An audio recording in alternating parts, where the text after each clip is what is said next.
మత్తులో మునిగి మృగంలా మారి భార్య కొడుకుని చంపి పడేసిండు. ఏం దారుణం ఇది పాపం.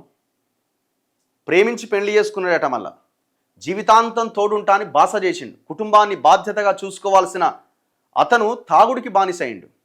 అంతే కదా. అల్టిమేట్గా తెలంగాణలో ఏంద్ర నాయన అంటే ఆమనగల్, ఇది ఎక్కడో కాదు. ఆమనగల్ అంటే గిన్నె కల్వకుర్తి దగ్గర.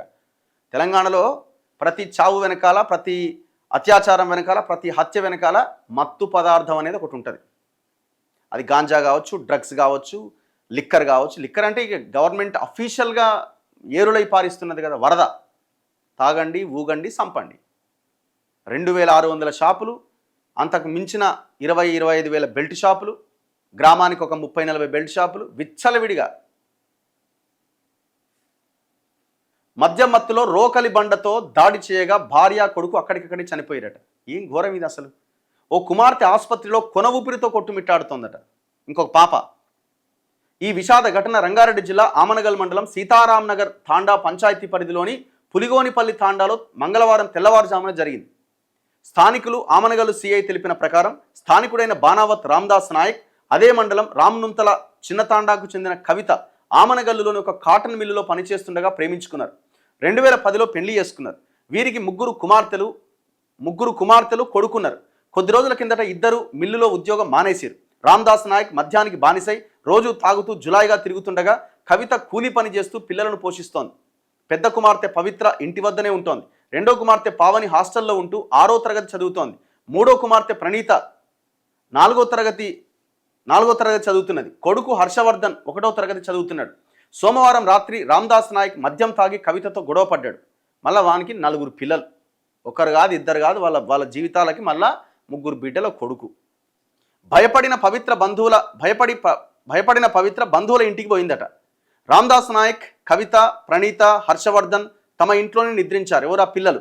మద్యం మత్తులో ఉన్న రామ్దాస్ నాయక్ మంగళవారం తెల్లవారుజామున నిద్రిస్తున్న భార్య కవిత, కుమార్తె ప్రణీత, కొడుకు హర్షవర్ధన్ను రోకలి బండతో చితకబాదిండు. కవిత, హర్షవర్ధన్ అక్కడికక్కడే చనిపోగా ప్రణీత కొన ఊపిరితో ఉంది. స్థానికుల సమాచారంతో ఘటనా స్థలానికి చేరుకున్న పోలీసులు ప్రణీతను ఉస్మానియా ఆసుపత్రికి తరలించారు. రామ్దాస్ నాయక్ అదుపులోకి తీసుకున్నారు. సంఘటనా స్థలాన్ని ఏసీపీ జానకిరెడ్డి పరిశీలించారు. 2023లో రామ్దాస్ నాయక్ పై వేధింపుల కేసు నమోదవగా లోక్ అదాలత్లో పరిష్కరించుకున్నారు. విషయం తెలిసి హాస్టల్ నుంచి తిరిగి వచ్చిన రెండో కుమార్తె పావని గుండె లవిసేలా రోధించింది. మా అక్కను, నన్ను కూడా చంపేస్తాడు, మా నాన్నను ఉరితీయండి అంటూ పోలీసులకు విన్నవించింది. ఆ చిన్నారి రోదన అక్కడ ఉన్న వారిని కంటతడి పెట్టించింది. ఏం అన్యాయం ఇది.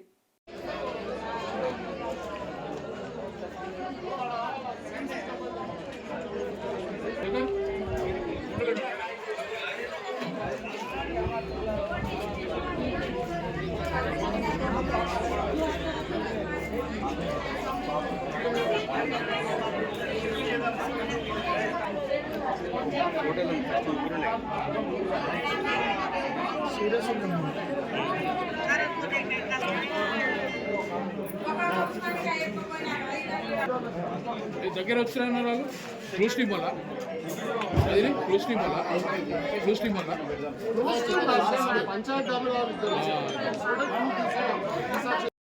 పులిగొంపల్లి మర్డర్ జరిగింది. ముగ్గురు వాళ్ళ భర్త ఆ రోకల్ బండతోటి హిందువుడు చంపిండు, పంచనామా చేస్తారు. అది చాలా ఘోరంగా ఉంది.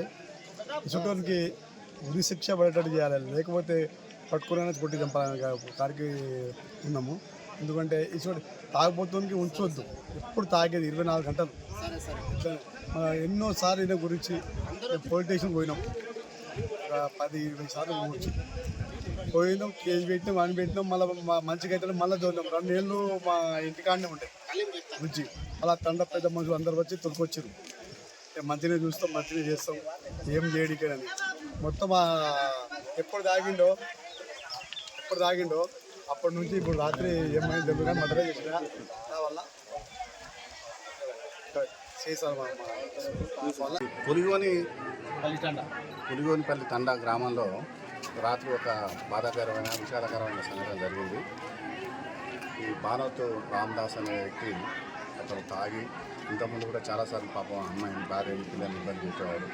దాని క్రమాలనే రాత్రి వాడు తాగిన మైకంలో తాగి ఇంటికి వచ్చి నన్ను భార్య అడిగింది, ఇట్లా పద్ధతి కాదు, మనకు పిల్లలు ఉన్నారు, మంచిగా బతకాలి, ఎందుకు తాగాలి, ఎందుకు ఖర్చు పెట్టుకోవాలి అన్నందుకు వాడు తాగిన మైకంలో కోపంతో భార్య కవితనను కొడుకు హర్షిత్, కూతురు ప్రణీత వీళ్ళని కొట్టడం జరిగింది.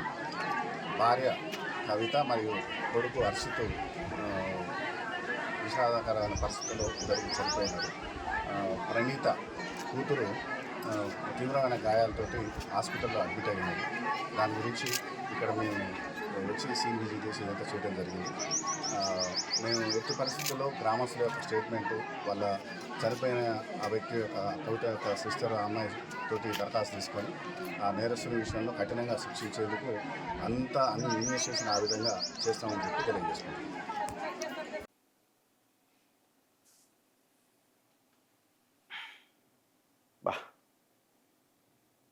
ఇగో ఇంకొక సావు. అమ్మ రాసిన మరణ శాసనం అట. కన్న బిడ్డలకు ఊరేసి తాను కూడా చచ్చిపోయిందట. నవమాసాలు మోసింది, కన్నది, అంత అంత అంత ఎత్తున పెంచింది. ఆ ఇద్దరిని చంపింది, ఆమె కూడా చచ్చిపోయింది. కారణం ఏమిటంటే వీళ్ళు ఎవడో ఉన్నాడు. మళ్ళా రెండో పెళ్లి చేసుకున్న భర్త పెట్టే బాధలు భరించలేకపోయిందో, కన్న బిడ్డలకు కష్టాలు తప్పవని భావించిందో ఆ తల్లి కఠిన నిర్ణయం తీసుకుంది. ఇద్దరు పిల్లలకు ఊరేసి తాను కూడా బలవన్మరణానికి పాల్పడింది. హైదరాబాద్ కూకట్పల్లి పోలీస్ స్టేషన్ పరిధిలో జరిగింది దారుణం. వరంగల్ జిల్లా చెన్నారావుపేట మండలం ఎల్లయ్యగూడెంలోని బోడమాణిక్యం తాండాకు చెందిన బోడ ప్రవీణ్, 16 చింతల తాండాకు చెందిన స్రవంతిని గతంలో ప్రేమ పెళ్లి చేసుకున్నాడు. వీరు హైదరాబాద్ మూసాపేటలోని రాఘవేంద్ర సొసైటీలో ఉంటున్నారు. వీరికి ఇద్దరు కొడుకులు కార్తీక్, కౌశిక్ ఉన్నారు. ప్రవీణ్ భవన నిర్మాణ రంగంతో పాటు కారు డ్రైవర్గా పనిచేస్తున్నాడు. స్రవంతి ఇళ్లలో పనిచేస్తోంది. ఏడాది క్రితం ఆమెకు సోదరి వరస అయ్యే మహేశ్వరి అలియాస్ సోనీని ప్రవీణ్ రెండో పెళ్లి చేసుకుని వేరే చోట ఉంచిండట. ఈ క్రమంలో భార్యాభర్తల మధ్య గొడవలైనవి. అతను నిత్యం మద్యం తాగొచ్చి భార్యను వేధిస్తున్నాడు. చాలాసార్లు చేయి చేసుకోవడంతో స్థానికులు సర్ది చెప్పారు. ఈ క్రమంలో ఆదివారం నర్సంపేటలో స్రవంతి పెద్దల సమక్షంలో పంచాయతీ పెట్టింది. ఇక నుంచి బాగా చూసుకుంటాను అని ప్రవీణ్ చెప్పడంతో దంపతులు సోమవారం రాత్రి రాఘవేంద్ర సొసైటీలోని ఇంటికి తిరిగొచ్చారు. ప్రవీణ్ మంగళవారం ఉదయం పనికి వెళ్లి మధ్యాహ్న భోజనానికి ఇంటికి వచ్చిండు.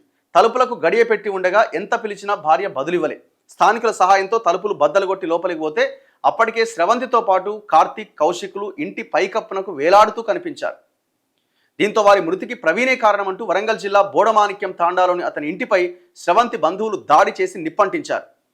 ప్రవీణే హత్య చేశాడని ఆరోపించారు. కార్తీక్ కొంపల్లిలోని ఒక వసతి గృహంలో ఉంటూ 6వ తరగతి చదువుతున్నాడు. రెండో కొడుకు మూసాపేటలోని ఒక ప్రైవేట్ స్కూల్లో 4వ తరగతి చదువుతున్నాడు. రాత్రి పెద్ద ఎత్తున గొడవ అయిందట. కొట్టినట వాడు. పాపం అమ్మాయి చచ్చిపోయింది.